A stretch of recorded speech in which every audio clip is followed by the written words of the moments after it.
Welcome back from the warp to Unclegrimm's channel, where today we're going to paint up 25 Termagaunts, and we're going to see how many Termagaunts equal to how many chapters in Leviathan, written by Darius Hinks, published by Black Library, and voiced by me, yours truly, Unclegrimm. With that being said, thank you guys for tuning in once again, and let's get into this. Chapter 6. The Fortress City at Xerax, Samnium Province Regium. Brother Librarian Abram paused at the entrance to Vultis Laboratorium, leaning against the door frame to steady himself as he looked down into the room. He felt as though the material and immaterial had collided, merging into a riot of shapes. Everywhere he looked, he saw talons and fangs, ripping and biting. Behind that orgy of death, there was an obscene colossus, orchestrating the bloodshed. The Harbinger was in his thoughts, constantly now. It seemed almost as though it had always been there, that this monster had been with him since his birth. Such a thing was impossible, of course, but he could not shake the idea, and its presence made even the easiest of his psychic disciplines hard to manage. He gripped his force axe and whispered a litany of warding, feeling every potent syllable course through his veins. Hard or not, he would do the work he was trained to do. He took a deep breath and looked around the laboratorium. The building consisted of a large chamber with balconies round the edge that housed incredible collections. Every inch of the wall space was lined with shelves and cabinets, and they in turn were crammed with body parts.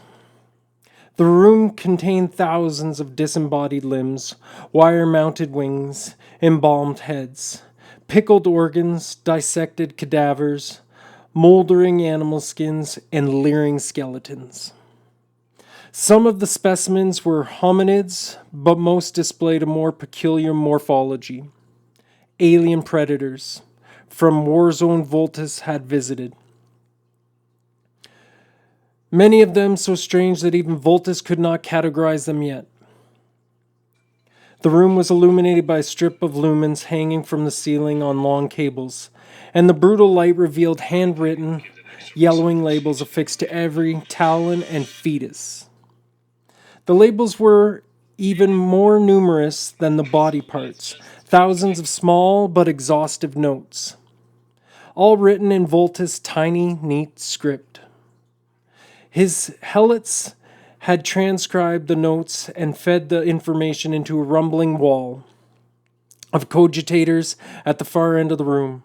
But Abram knew that Vultis rarely used the machines, relying instead on his Adeptus Astartes powers of recall.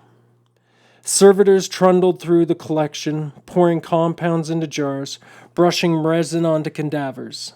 They were monofunctional, like zombie-like. Their legs were placed with wheeled carts, and their eyes unblinking telescopic lenses. Other than the servitors, whose mouths had been neatly sutured, there were no one in the room with Vultis.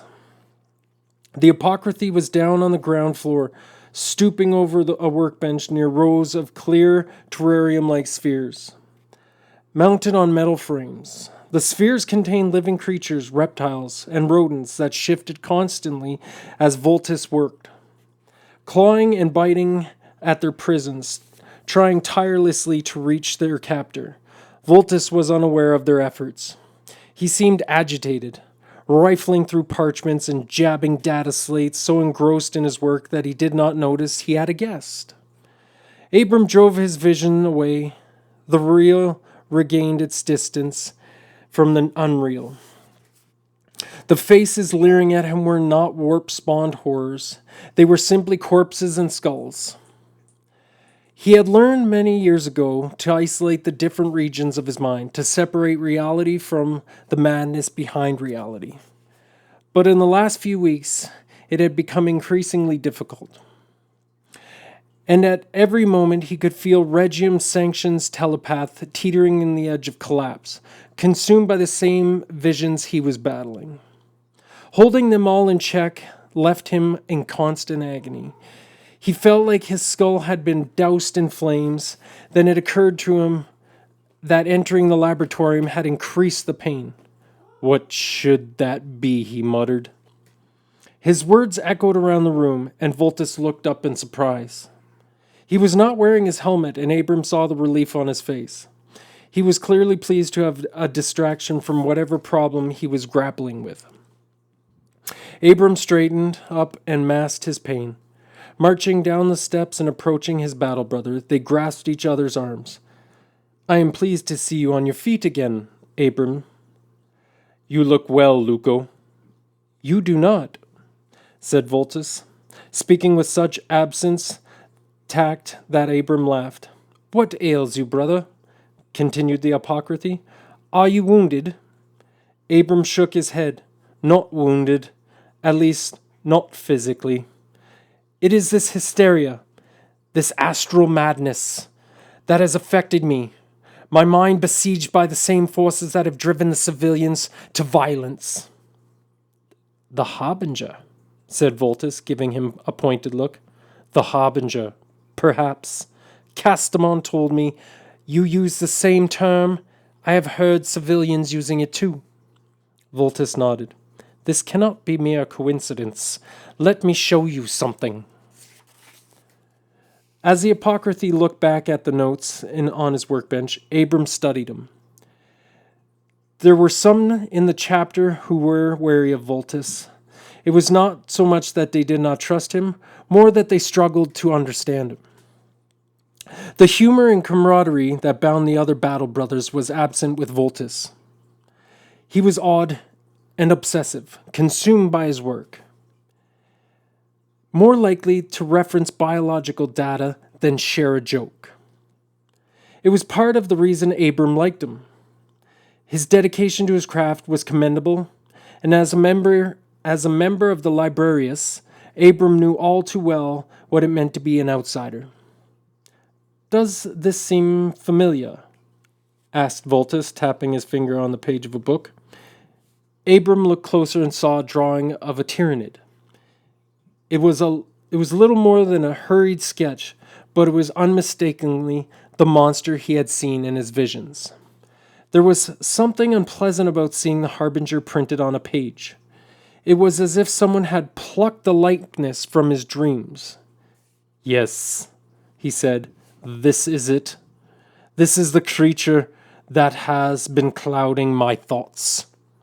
Vultis nodded. The author of this text referred to it as Norn Emissary. He claimed it was an envoy or an avatar of some kind. His work was later discredited, and he was eventually executed, but I am sure this is the Harbinger. What do you suspect is happening here, Abram? Asked Abram. Why are we seeing these things? Vultis closed the books.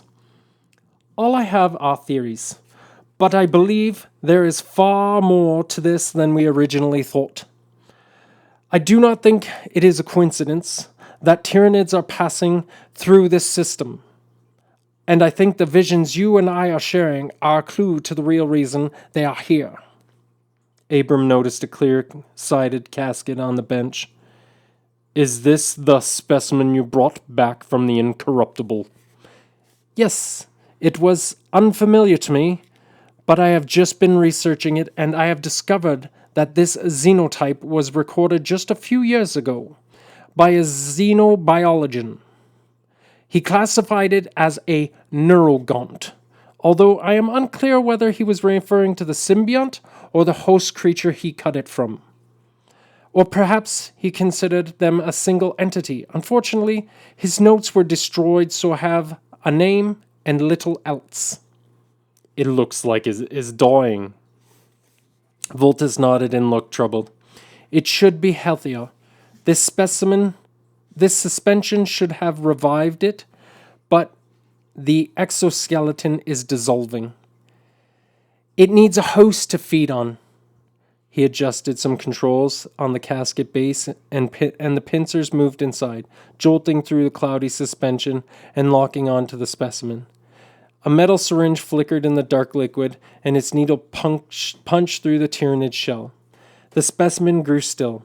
Vultis stared at it, his face inches from the casket. Then he sighed and backed away, and the specimen continued its struggles. The pain in Abram's head was growing worse again. It had flared as soon as he approached Vultis. "What do you hope to see?" Vultis finally focused on him, staring at him with dark, somber eyes. "I am attempting to recreate the tumult I saw on the Incorruptible.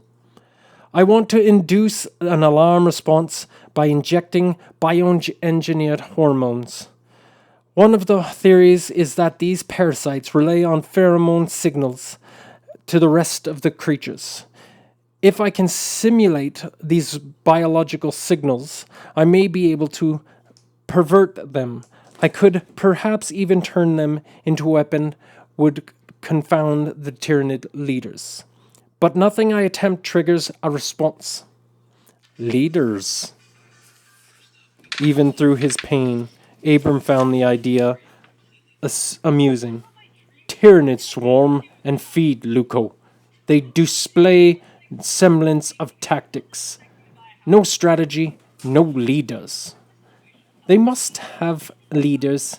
They do employ tactics. Cast your memory back. Think of how we have seen them fight on other worlds. Think of the times they have confounded us. They act in concert." He waved at the specimens on the other side of the room. "I have seen it work in numerous ways. The Tyranids are ever-changing. They are like a virus, adapting to our galaxy, adapting to new challenge." He nodded to the symbiont before him. "And in this particular swarm, perhaps these parasites are how the dominant creature controls the lesser ones." Abram tried to look at the creature, but that made the pain in his head grow even worse. So he kept his gaze on Vultis. "Even if that were true, how would it help us?" Vultis grew animated, drumming his finger on a piece of parchment. "When the Tyranids attack, they follow a prescribed pattern. It is one of the few predictable things about them. They appear to have specific invasion stages. If we could understand how these parasites interact with each other, we could alter the sequence and throw their attacks into dismay." "But none of your chemicals have any effect." The light faded from Vultis's eyes. "My efforts have been unsuccessful. I've tried dozens of pheromones. None of them trigger even a small response, I confess. I am baffled." Abram leant closer, looking at the Tyranid. As he did so, the pain in his head increased, and he stumbled backwards, knocking into a workbench and causing surgical tools to clatter across its surface. Once he had steadied himself, he realized that Vultis was staring at him, a curious look on his face. "What happened?" "Empiric energy, a surge of it." Abram moved closer to the casket and felt the same bright agony sparking across his skull. "Is this specimen causing it?" Vultis's eyes were gleaming. Abram backed away, nodding, almost as if it were a psychic. Or a psychic relay. Vultis tapped his notes. "A neurogaunt. Perhaps I have been approaching this from the wrong direction. Perhaps this symbiont uses telepathy rather than chemical signals. Perhaps it is a form of psyker. But I will need another specimen. It is only way to test the theory. I need to see how they interact with each other." He looked up at Abram. "Lieutenant Castamon mentioned Xenos that fled from our launch after the landing. Has he located any of them yet?" Abram shook his head. "They looked to be few in number and hid in the depths of the forest. Hunting them down could take weeks and would leave the fortress undefended. He discussed the idea of a hunt with Sergeant Tanaro, but decided against it. Vultis paced around his workbench. I need not take the weeks. It need not take weeks. He glared at the Tyranid, squirming and trying to reach him. Not if I lead the hunt.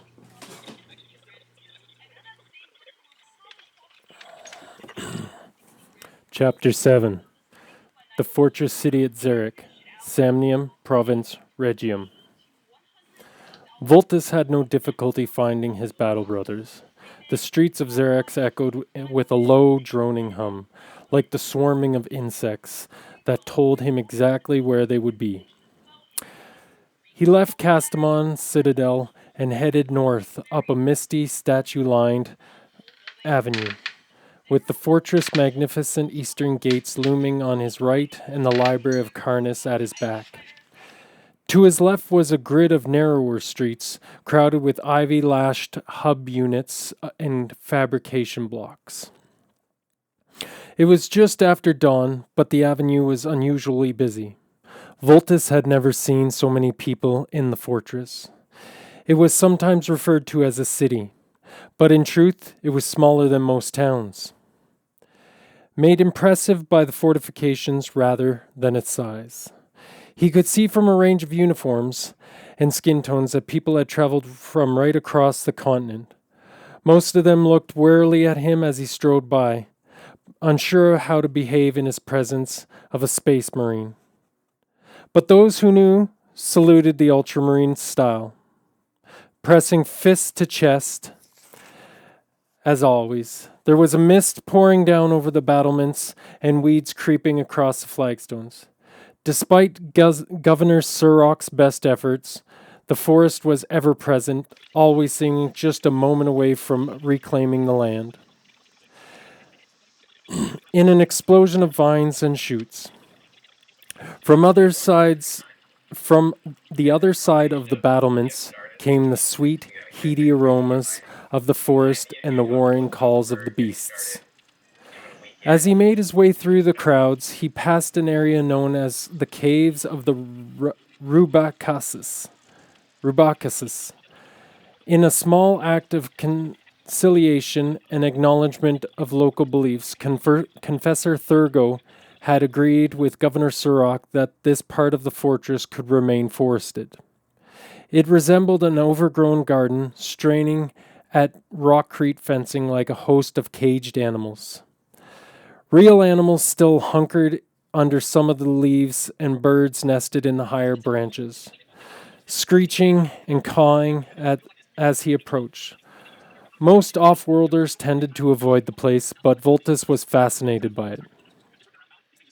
And had he had the time, he would have paused at the perimeter, griping at the stone palisade, trying to catch a glimpse of the reptiles that sometimes emerge from the cave mouths, hunting rodents and insects with lethal efficiency. After passing the caves, he returned onto another wide avenue and faced his destination. Xerax Stadium was even larger than the Library of Karnas, dominating the whole fortress abroad, drum-shaped building circled by gargantuan pillars. It was taller than the walls that surrounded the city. The only thing that was taller was a statue of Lord Commander Gilliman, a stone colossus that stood just outside the fortress, watching over the stretch of coastline that bordered the city to the west. There were braziers either side of the stadium's gates, and they burned constantly with a fire that had been carried across the segmentum, preserved by hand, all the way from the Ultramarines' home world of Macragge. As Vultis approached the flames, he paused and whispered a tribute to his fallen brothers, summoning the faces of those who had set out for Crassus with him. Then he headed through the huge gates and entered the arena. Squad Tornaro had gathered at the center of the stadium. The Ultramarines were unarmored, dressed only in loincloths, neural interfaces, ports visible on their skin, their warplate arranged on a table at the far end of the arena, watched over by menials. The warriors had also discarded their guns and were armed with nothing more than combat knives. Some of them were bleeding from cuts to their arms and chest, and all of them were glistening with sweat as they lunged and hacked through through the torpid air. Their foe was the source of the droning sound that was echoing through the whole fortress. Cenary engines were bulky, armor-plated combat servitors that hung in the air. Suspended by whirring canvas wings and trailing an abdomen-like undercarriage supporting six-bladed limbs. The machines moved in awkward lurches, a crude approximation of life that Vultis found distasteful. But their blades were different matter, moving so fast that even his Adeptus Astartes eyes struggled to follow them. There were dozens of machines in the arena, hovering like heat-dazed flies. There were also some human soldiers in the arena, local auxiliary troops. Most of them were gathered around the Ultramarine who was standing apart from the others. Upon a raised platform giving a speech, Sergeant Tornaro was slightly taller than his men. His blonde hair shoulder length, and his face was markedly different from the other veterans. Battle brothers of the First Company were invariably horribly scarred. They had survived centuries of war, and they carried their injuries with pride. As battle trophies, spurning offers of skin grafts or surgery. But Tanaro was immaculate. His skin was pale and flawless, with no sign of blemish. His features were so refined, it was hard to believe that he had ever faced combat. Some of his men joked that he looked more like the son of Sanguinius than of Guilliman, but they had made those jokes in private. Tanaro's refined nature extended to his skills as a warrior.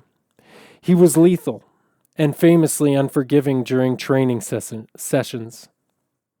"They were heretic Astartes," said Tanaro, looking out into the middle distance as he continued addressing the soldiers, his voice booming across the arena. "Clad in a remnant of damned. Had we not dealt with them that day, the entire system would have been infected with their lies and disease. The Lord Commander himself mentioned the incident and referred to Squad Tanaro by name." The soldiers were staring up at him as if he were a god. "And do you know how many battle brothers we lost that day?" He looked down at the crowd. They stared back at him in awed silence. "None."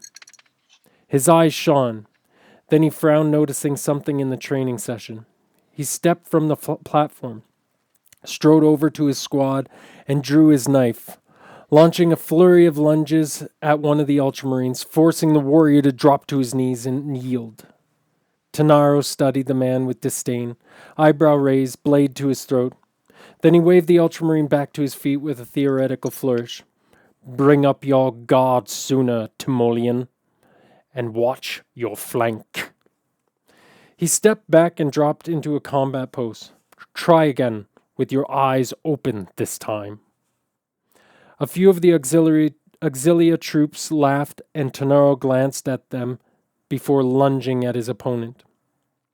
Some of the Cenary engines had lost limbs, and a few were lying broken on the ground, cadaverous faces staring out from their workings.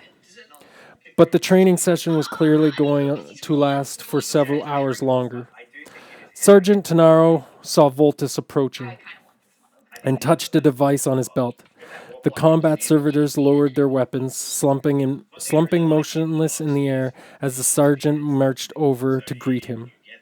He punched his chest in a salute and looked at Vultis with neutral expression. Vultis had long ago accepted his place as an outsider. If he were merely an apocryphy, things might have been different. But his role was more complicated than just treating wounds and preserving Chapter's gene seed. As an apocryphy biologist, he spent every waking moment examining and researching species, and that Space Marines had bred to abhor. The whiff of vile Xenos blood preceded him, clinging to his surgical weapons. And perhaps most troubling of all, he loved his work. Politicking and friendships were unpredictable, but xenobiology followed rules. Rules that he had learned to understand. Tenaro greeted him in a stiff, formal tones. Well met, brother. You have been weighted in the balance, and you were not found wanting. Vultis nodded his head, acknowledging the Ultramarine, saying, I survived when others did not. There is little honor in that. The rest of the squad gathered round, massaging bloody muscles and saluting him, wearing the same neutral expression as the sergeant. You are no coward, said Tenaro, softening his tone. I know you would not have chosen this, but you brought word of dangerous situation. Do not underestimate that. Vultis looked around at the group.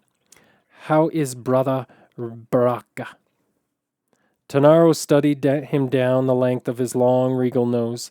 Then he nodded and gestured to a distant figure sitting in the lowest tier of the seats at the far side of the arena. The Revenant endures, escaping death yet again. He should have rescued you, rather than you rescuing him. How does he seem? He seldom speaks, and looks like he wants to break the neck of everyone he encounters. So I would say he is unchanged. The sergeant was about to walk away, then he paused, looking over at Baraca, and speaking in a more thoughtful tone. He boasts of cheating death. But I sometimes wonder if that is really something to be proud of.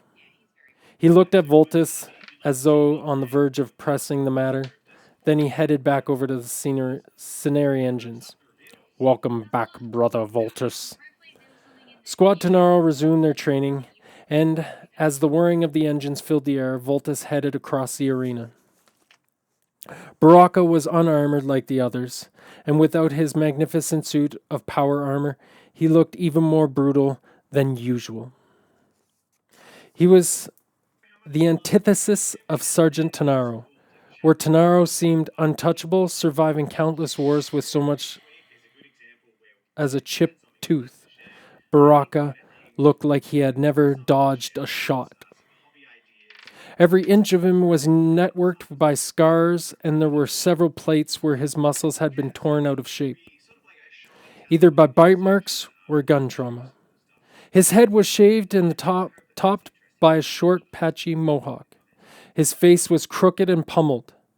There was plasteel plate screwed onto the side of his head where Vultis had once repaired his skull.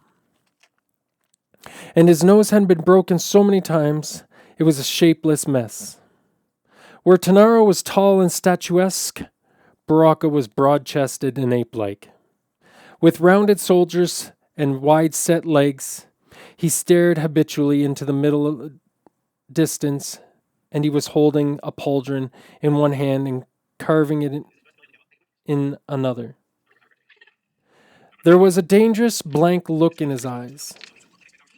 He was muttering to himself as he worked. But despite all this, Vultis felt a surge of relief at the sight of him.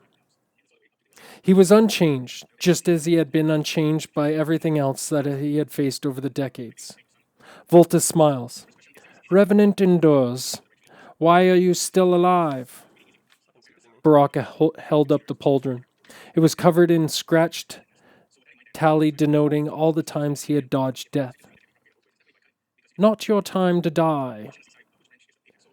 Not my time. His voice was ruined as the rest of him, deep and ragged.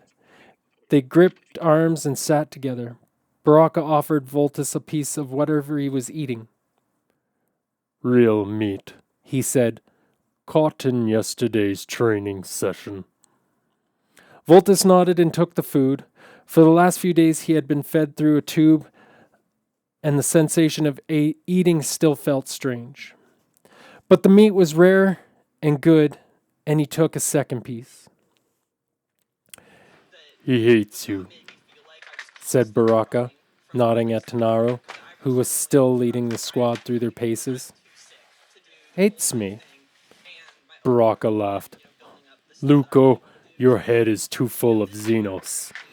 You should pay heed to the word around you. Hate is too harsh a word. I retract that. He respects you, but I sense he resents you. Vultis shook his head, unable to understand.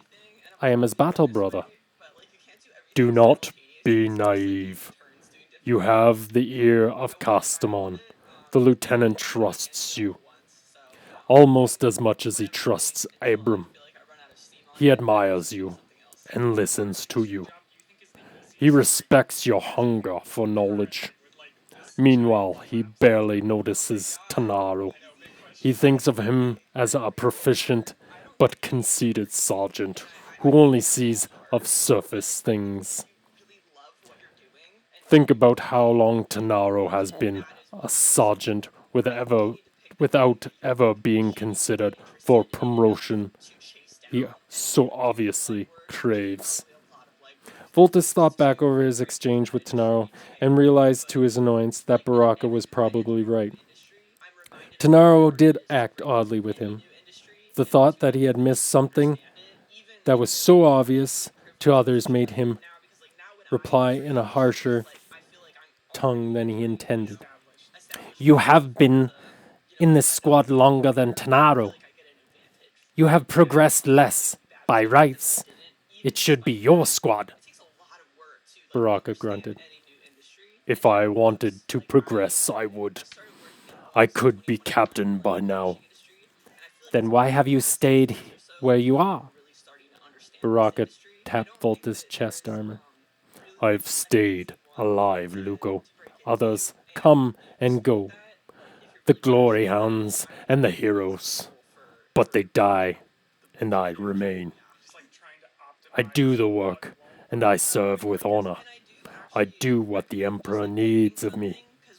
I survive, and until I choose otherwise, I continue surviving. Vultis studied Baraca's brutalized face. His friend was a jumble of contradictions. He was not a coward, whatever Tanaro might imply. He was a pragmatist, holding the line, war after war, as others shone in the spotlight. But there was also a fatalism to him that Vultis could not quite understand. Baraca had watched his brothers die over and again, but he knew somehow that none of the rounds had his name on. He shrugged. People are not of my area of expertise. Maybe they should be. Try studying them with the same level and focus you apply to things in your biovolts. How are your specimens? I've been spending most of my time in the Medicaid facility, bound to a gurney. Baraca laughed. It was a deep, explosive sound. So you have. That will teach you to spend time with me. They fell into an easy silence. Baraca continued carving the notch into his armor, while Vultis watched the training. They had not been together since the deaths on the Incorruptible, and though they did not speak of it, they both understood what the other was thinking. They were both outsiders in their own way, but they still felt the loss of their battle brothers keenly. I have come here with new orders, said Vultis eventually. From Lieutenant Castamon. Baraca looked surprised.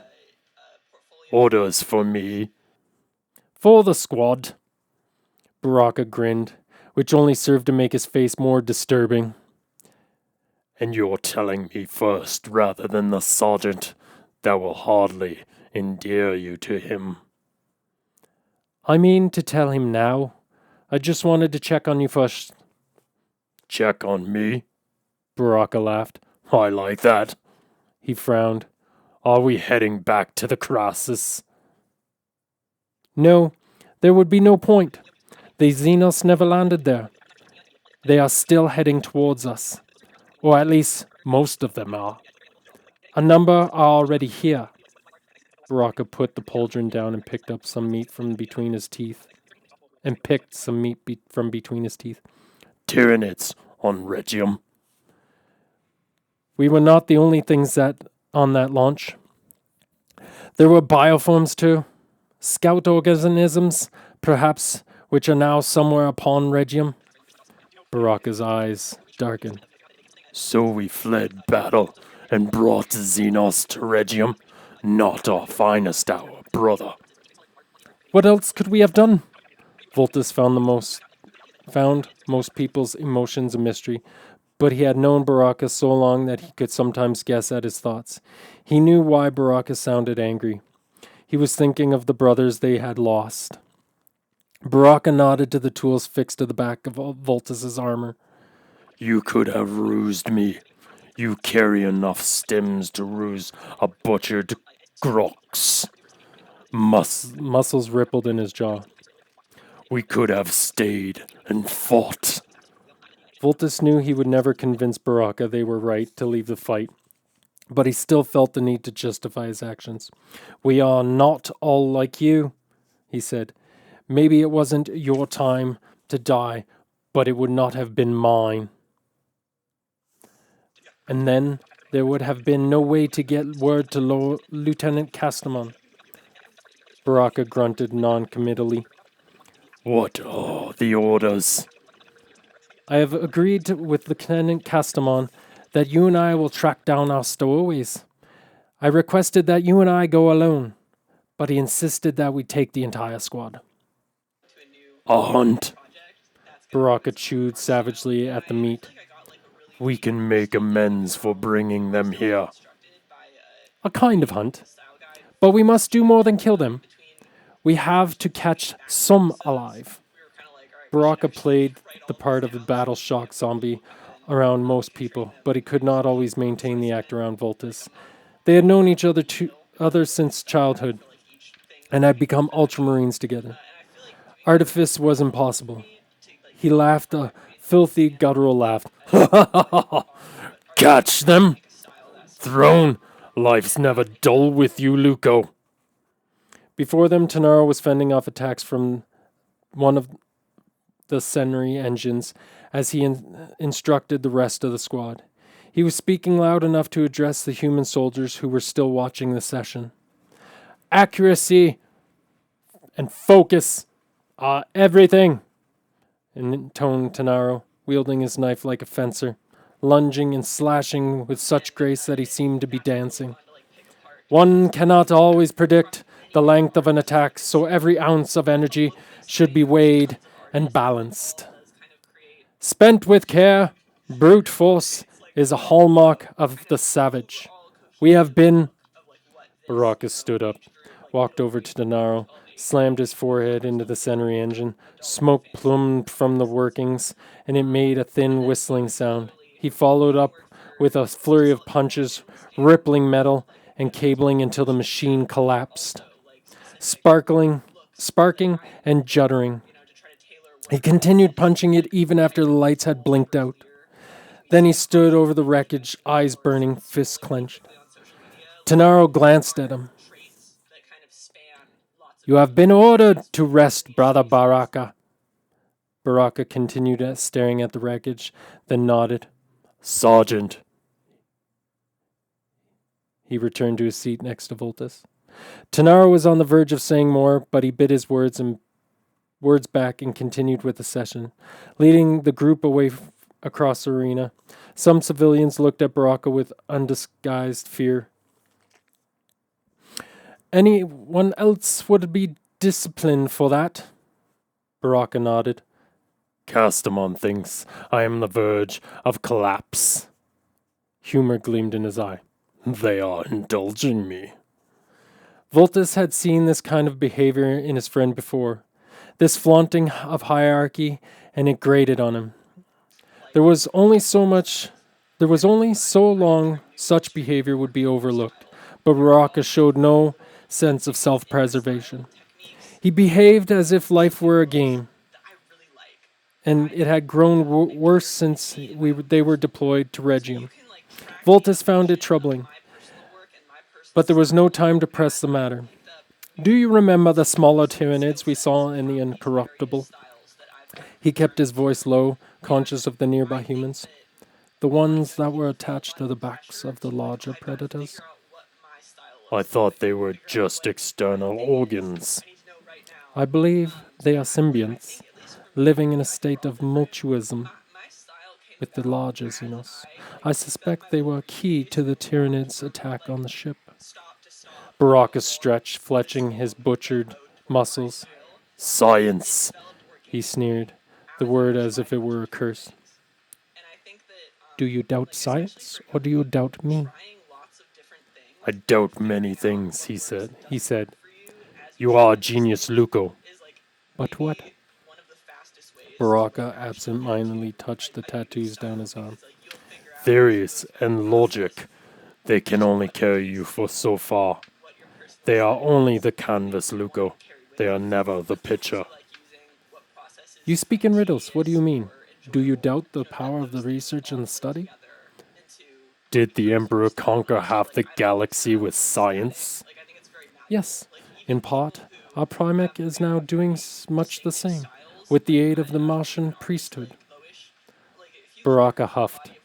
There is xenotech out there that far outstrips anything dreamt up on Mars. There is no need to stare at me like that, Luco. We both know it. You are not Confessor Thurgo. You know I am no heretic. He nodded to his pauldron, gleaming in the sun. It took me a while, but I have the right of it now. It is not science that will save us. It is not logic, machinery, or weapons that sustain the Imperium. Vultis knew that Baraka did not share these thoughts with other people. As far as anyone else was concerned, he was just a revenant. Battle-shocked, blank-eyed, simultaneously revered and underestimated. He felt honored that his old friend still showed him his true face, even though he disagreed with half of the things he said. Then, what does it mean? The Imperium. Enlighten me. Baraka nodded to the Auxilia soldiers who were watching Tanaro. The sergeant had climbed up onto the terrace, and as his men continued training, was regaling his audience with another tale of his heroism. He had turned his face to the sun, catching the dawn in his hair. He looked like the Emperor himself. Look at him. Look at how they watch him. We know Tanaro is just a braggart. But, to them, he is like a saint. They have faith in him. Faith in this picture, Luco. Faith is why people endure. Even as a galaxy burns down their ears, gods, and destiny. Luco laughed. Gods and destiny, I have little power over such things. Hey guys, hope you're enjoying the book and the painting going on.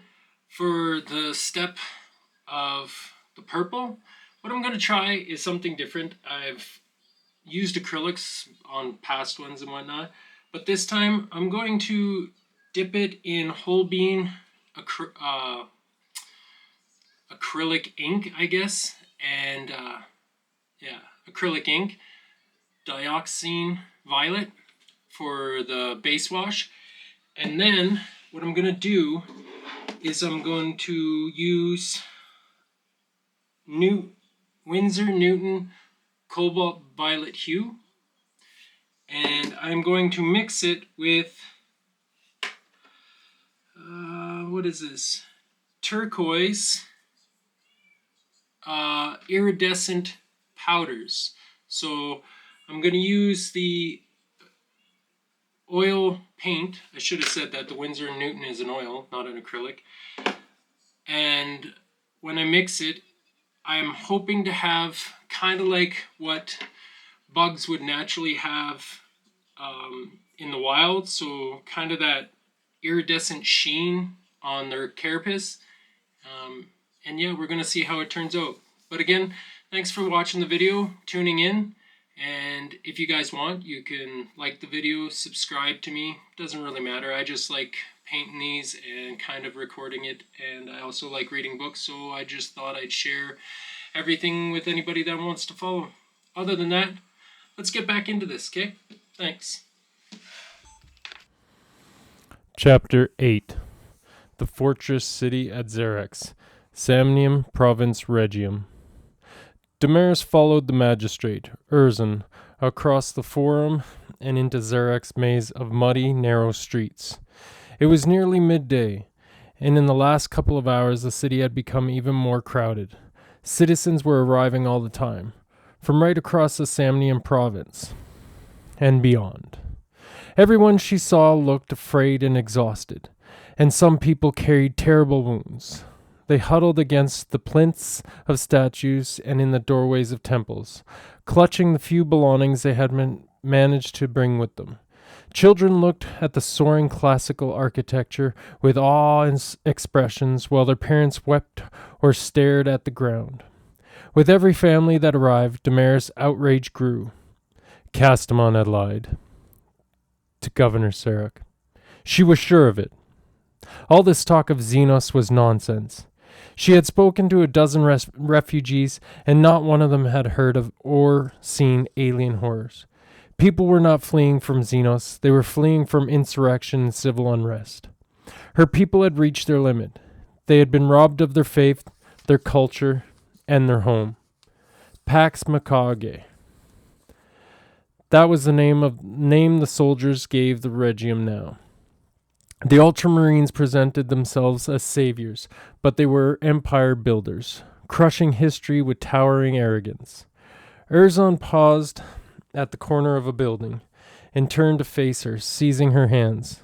His dark-rimmed eyes shone with a passion. "It pains me to be the one," he whispered, "to show you such a thing. I wish, but you would want to know. I am sure. And I thought, if it is not too arrogant of me, that you would wish to hear such a thing from me, rather than another, rather than someone who—" "Urzan," she gently freed her arms from his grip. "What is it?" He licked his lips, looked anxiously around, then nodded, taking her hand and leading her on. They turned the corner and, as they left the enclosed streets, approached the city wall. Damaris recoiled. At the base of the wall, a squad of Militarum soldiers were using machines to dig up the ground and pour liquid ferricite into troughs. Only hours earlier, this part of the fortress had been crowded with sacred plants and caves. One of the few plants the off-worlders had allowed to remain, as it was before they began the building of the fortress. It was the last trace of Auroras Nahor, the shrine that had once dominated this stretch of the coast. It was the lifeblood of her people. Damaris rushed over to the sergeant in charge. "Stop!" she screamed. The plants and caves were almost gone. Several of them had already been flattened and filled. She tried to pull one of the soldiers away from the machine. "Consul!" warned the sergeant. "We have work to do." She gripped the handle of her sword and glared at him. For a moment, she really did consider using the weapon. She recognized the man. He was born not far from Xerax. "How could you do this?" she hissed. "This land is sacred. It was all we had left." The sergeant looked at her with sympathy but shook his head. "The fortress needs to be secured, and the caves led directly down into the tunnels." She felt faint. "Off-worlders have gone back to their world. Things change," said the soldier. She grabbed, sounding angry. "The Ultramarine said that this section of the wall is not properly defended. They ordered us to fill the holes. You're betraying your past, she spat, pointing at him. Betraying your faith. There's only one true faith. One to worship the Emperor. The soldier continued working, his eyes growing hard. The sergeant's sympathy was fading fast. He looked darkly at her. We can't live in the past, Consul. We have to adapt. Adjust to the new way. The Emperor wills it. The Ultramarines are his creation, built in his likeness. He has sent them here to protect us. Protect us? She stared at the setting fair sight, feeling numb and horrified by her powerlessness. The caves were half gone, as were the remnants of Auroris Nahor.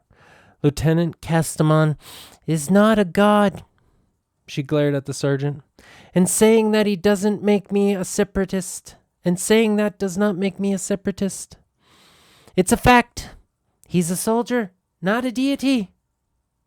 He can't protect us any better than we protected ourselves from the centuries. A crowd began to form as people recognized Damaris. There were people she knew, but also people who had just arrived from the coast, staring at her in confusion or fear. Ask one of the Cadians, growled the soldier. There's war everywhere now.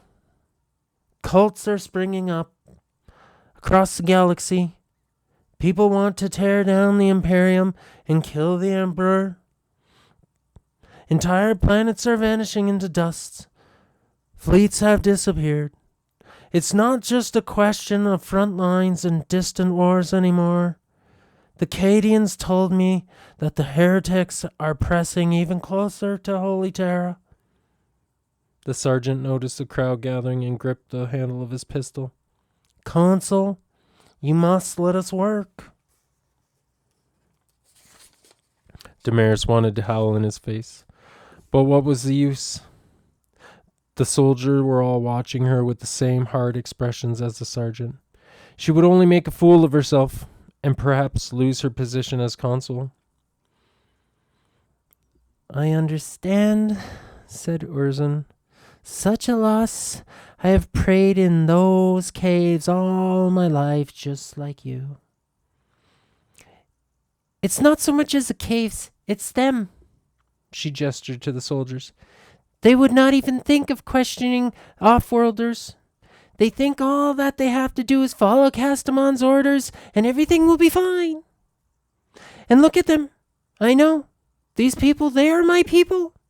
They used to believe in the sanctity of this place and of the whole forest, but they've forgotten it all. Someone needs to show them the truth, she muttered as they headed back the way from the soldiers and back towards the rows of Hab units. Urzin licked his lips. Who shows who the truth? People need to see how wrong they are about the Ultramarines. Castamon's a liar, and he's not in control. Everyone thinks the off-worlders can do no wrong. But if that were true, how do you explain all of this? She waved at the refugees, crowding down the thoroughfare. These off-worlders, they have squeezed production at Salamis Hive until the people are rising up in protest. Now Governor Sarek is sending Cadian tanks to crush anyone who dares to complain. And Castamon has sent the Ultramarines to Sheleb City to do the same. These are not the actions of people who are in control. But no one sees it, because they're so sure the Ultramarines can never fail.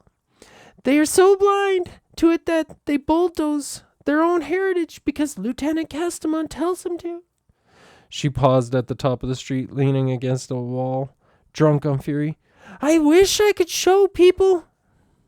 Urzin shuffled back and forth around her, rubbing his hands together, glancing up and down the street. What if there was a way? She stared at him. He pursed his lips, looking at the ground, still rubbing his hands, looked around to make sure there was no one within earshot. You want people to see that that he's not perfect, that he makes mistakes? Exactly. His eyes widened. We should talk in private.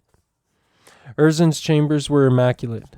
The bleached stone walls were lined with bookcases that were filled with perfectly arranged scrolls, decrees, bills, and statutes that had mostly become obsolete since the arrival of the Offworlders, but which Urzen still guarded jealously as the source of his status. Damaris had visited the chamber before and found it vaguely disquieting. As well as legal documents, he collated files on almost every soul in the region.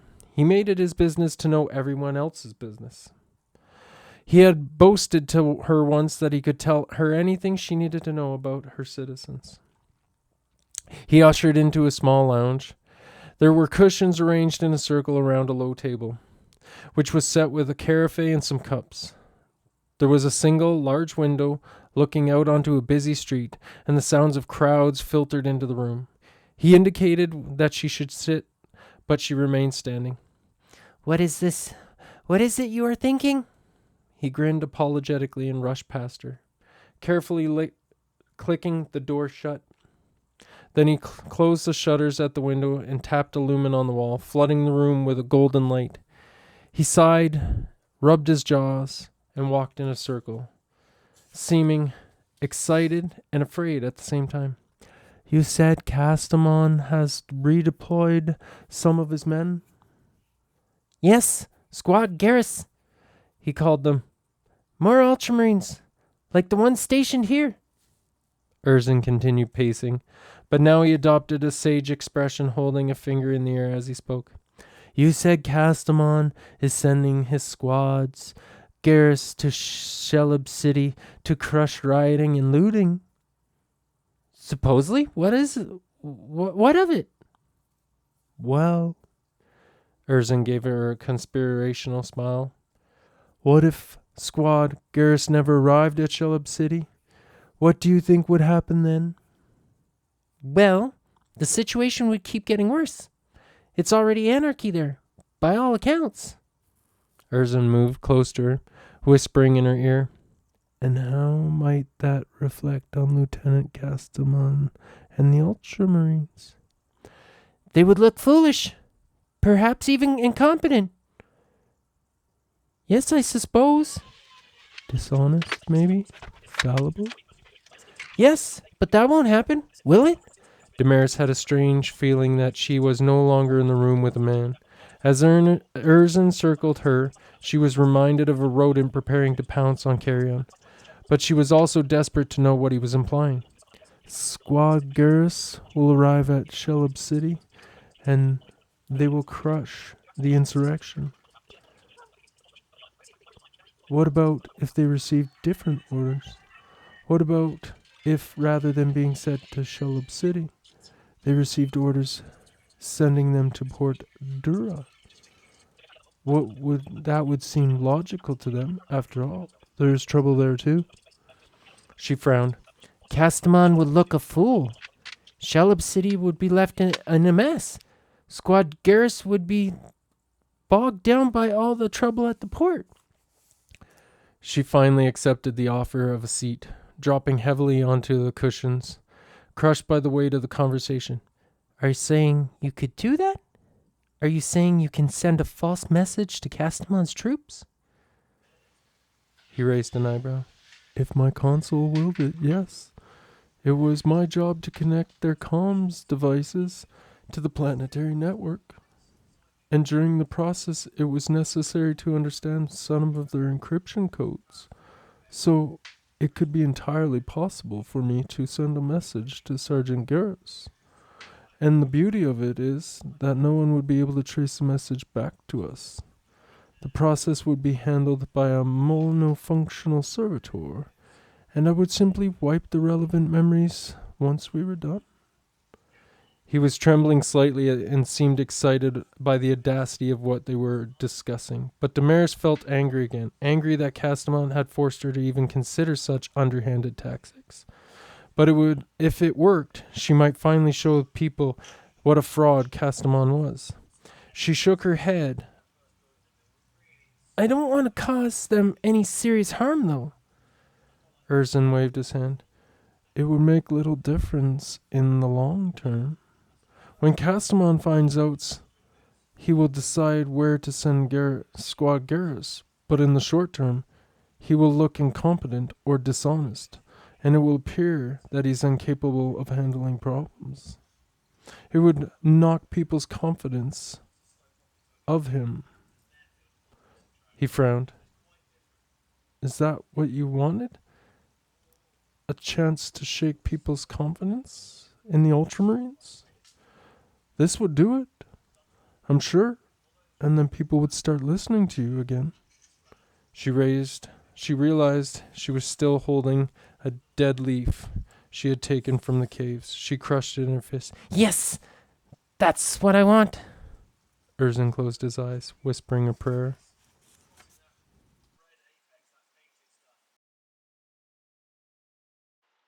Well, there you have it, guys. 24. Let's get that in focus.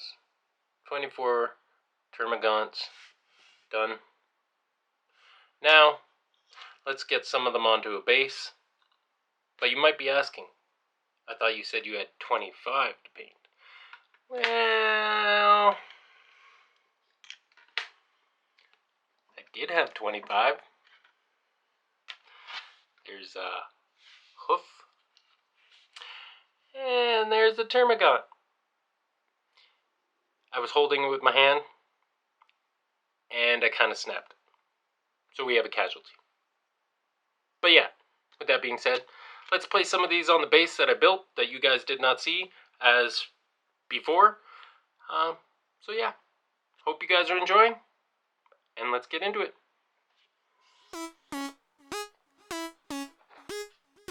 Slow, suck it good, Bob knob biscuit. Hit it like a joint till it drip juice, make it drop. Me a box on my top, it's the hot spot. I'm the flash king with the crop, I make the pussy pop.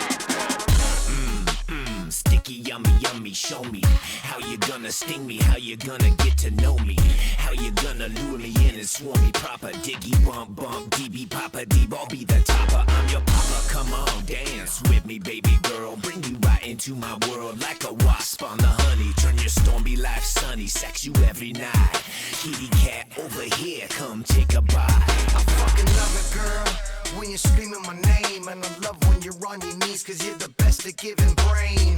Let's play a game, see who can make who come first. Your pussy feels so good, can't even put it in words. I love it when you look up at me and your legs are up in the V, and I'm in the middle, smashing, flip you over, hit it, doggy, grabbing your hips, pulling your hair. You're so fucking naughty, kissing your lips. Look in the mirror, you're such a fucking hottie. I know what you need. You the kind of girl that's right for me. Fit for a king, my queen to be. I need belly dip into your honey. I know what you need. You the kind of girl that's right for me. Fit for a king, my queen to be. Belly dip into your honey.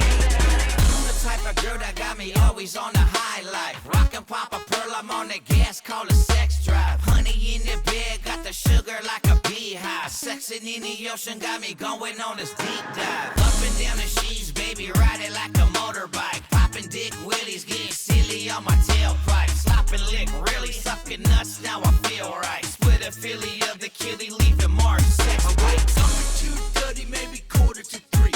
Had a sexy queen bee lying next to me.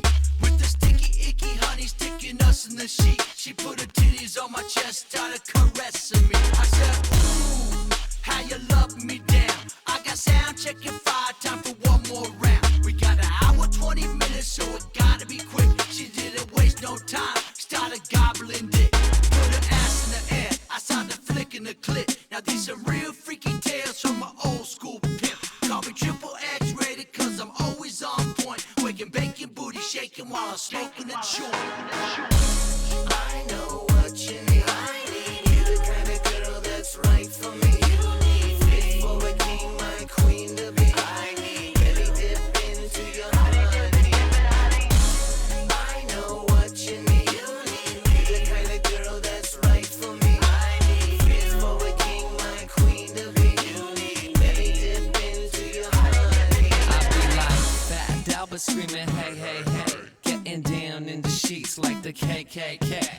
to hell and back and come judgment day. I'll be balls deep, fucking my pain away.